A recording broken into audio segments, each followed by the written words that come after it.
కేవలం రాజకీయ కోణం మాత్రమే ఆవిష్కరించేటట్టుగా మన సభలు జరగొద్దని మీకు విజ్ఞప్తి చేస్తున్నా అధ్యక్ష. రాజకీయాల కోసమో పొలిటికల్ కాంట్రాక్ట్ కోసం ఇది పెద్దల సభ అధ్యక్ష.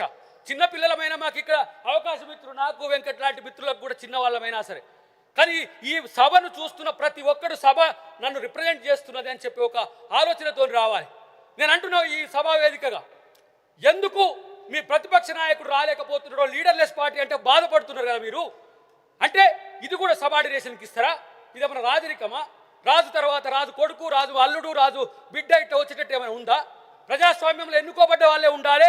కానీ మీ పార్టీలో, మీ ప్రభుత్వంలో ఎప్పుడు కూడా ఆ పరిస్థితి లేదు. కానీ ఇప్పుడు మీరు కాంగ్రెస్ పార్టీని చూస్తే మల్టిపుల్ రిప్లికా, ఇది ఈ తెలంగాణ సమాజం యొక్క రిప్లికా కనబడుతుంది. కాబట్టి నేను అంటున్నా, ఒక రోజున కేసీఆర్ గారు కూడా మా ఉద్యమ సహచరుడే, కానీ ఉద్యమాన్ని గౌరవించే సంస్కృతిని కోల్పోలే. ఉద్యమ సంస్కృతి, ఉద్యమకారుల మీద ఏ విధంగా కక్ష తీసుకున్నాడో మీరు గతంలో చూసిండ్రు. నేను అంటున్నా ఇలా అదే మీరు అంటున్నారు కదా, ఎక్కడ రేవంత్ రెడ్డి గారు ఉద్యమంలో ఉన్నాడని. ఉద్యమంలో ఉండి ఇదే సభలో ఏ విధంగా హరీష్ రావుతో పాటు సభలో లేడైన పేరు తెచ్చుకుంటే మీరేమని అనుకోవచ్చు కాక, ఏ విధంగా గవర్నర్ గారి ప్రసంగం విషయంలో ఏ విధంగా అడ్డుకున్నాడో మీకు తెలుసు. కానీ ఉద్యమకారులను ప్రతి ఒక్కరిని జైల్లో పెట్టిన చరిత్ర వీళ్ళది అధ్యక్ష. అది ఆ రోజు జేఏసీ చైర్మన్గా ఉన్న కోదండరామ్ గారిని కావచ్చు, ఆ రోజు ఈ రోజు కూడా ఉన్న కృష్ణమాది గారిని కావచ్చు, మాలాంటి వాళ్ళని కావచ్చు, ఎవరు కేసీఆర్ని వ్యతిరేకిస్తే వాళ్ళని జైల్లో పెట్టిన చరిత్ర అధ్యక్ష.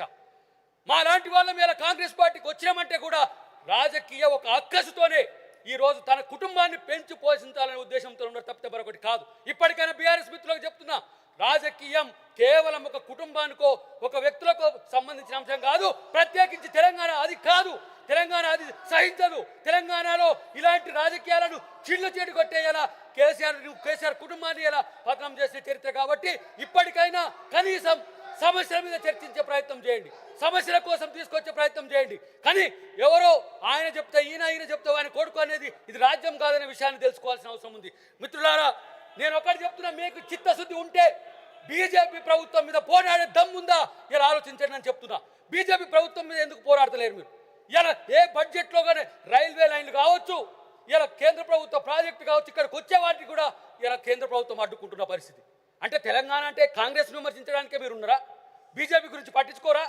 బీజేపీ బడ్జెట్లో మనకు చూపించిన ఏదైతే వ్యతిరేకత ఉందో కనీసం రిప్లికా కూడా వాళ్ళు చేసే పరిస్థితులు లేరు అధ్యక్ష. కాబట్టి నేను అంటున్నా, ఇలా తెలంగాణ ప్రజలు కాంగ్రెస్ పార్టీని ఏ విధంగా కోరుకున్నారో మొన్న మున్సిపల్ ఎలక్షన్లో కూడా మీకు అర్థమయ్యాలి. జూబ్లీహిల్స్ ఎంపీ ఎలక్షన్స్లో 0 వచ్చినాయి, అర్థం కావాలి. ఇలా ఏదైతే కంటోన్మెంట్ ఎన్నిక ఉందో అక్కడ కూడా లేరా? ఏమైనా సరే సర్పంచ్ ఎన్నికల్లో, రేపు ఎంపీటీసీ జెడ్పీటీసీ ఎన్నికల్లో కూడా అదే పరిస్థితి వస్తుంది. బీఆర్ఎస్ను సరే అన్డెమోక్రటిక్ అయిన మీకు అనిపించిన బండకేసి బాధినా కూడా మీకు ఇంకా కేవలం విమర్శలకు పరిమితం అవుతుంది తప్పితే మిమ్మల్ని మీరు రిడ్రెస్ చేసుకునే పరిస్థితులు లేరు. ఇలా కొత్త గవర్నర్ గారు ఇక్కడికి వచ్చిండ్రు. గవర్నర్ గారు 2 సభలను ఉద్దేశించి ప్రసంగిస్తున్నారు. రాజ్యాంగబద్ధ హోదా, దానికి పార్టీ లేదు. ప్రతిపక్ష నాయకుడు రాలేకపోతే ఇంకో సందర్భం అన్న పోయి గవర్నర్ గారిని గౌరవించాల్సిన సందర్భం. ఇలా సభలను ఉద్దేశించి ప్రసంగించినప్పుడు రాకపోయినా ప్రత్యేకంగా పోయి కలిసే అవకాశం ఉంటుంది. ఎక్కడ మీరు మీ నాయకుడికి రాజ్యాంగమే ఇష్టం లేదు, రాజ్యాంగాన్ని మార్చాలన్నాడు. అందుకనే ఆయనను మార్చింది కాబట్టి ఈ రాజ్యాంగాన్ని గౌరవించాలని చెప్పి ఏమైనా రాజ్యాంగబద్ధ హోదాలకు ఆయన గౌరవిస్తలేడా?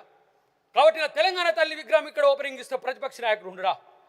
కాబట్టి మిత్రులారా, ఇవన్నీ కూడా మొదటి సమావేశం. కానీ రేపు లెక్కలు ఎక్కాలు గణాంకాలు